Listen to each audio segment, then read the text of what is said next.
ধর্মনগরের ডুকলি মহকুমা CPIM party office ভাঙচুরের ঘটনা নিয়ে সিপিআইএম রাজ্য কমিটির সম্পাদক তথা পলিট ব্যুরোর সদস্য জিতেন্দ্র চৌধুরী তীব্র নিন্দা জানান।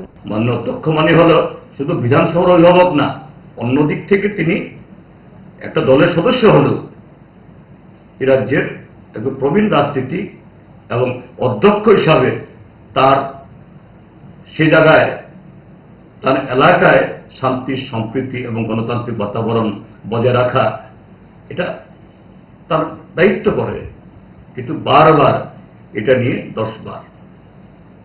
দ্বিতীয় ঘটনা হয়েছে এই আগরতলা শহরে, এই সদর মহকুমাতে ডুকলি ব্লক জাতীয় সড়কের উপরে আমাদের ডুকলি ব্লকেও আমাদের গণধর্ণা ছিল।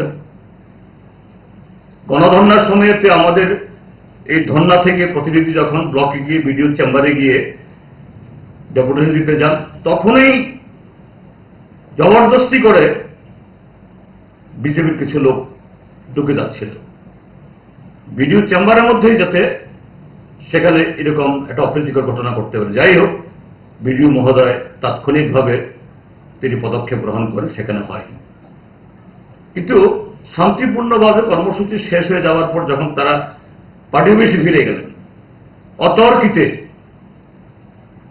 আমাদের ডুকলি মহকুমা পার্টি অফিসের উপর আক্রমণ, ইট পাটকেল ছোড়া, গাড়ি ঘোড়া ভাঙ্গা, মোটরসাইকেল ভাঙ্গা, থানা থেকে কদ্দূর কয়হাত। এই ডুকলি পার্টি অফিসেও এ নিয়ে প্রায় 8-9 বার হয়েছে।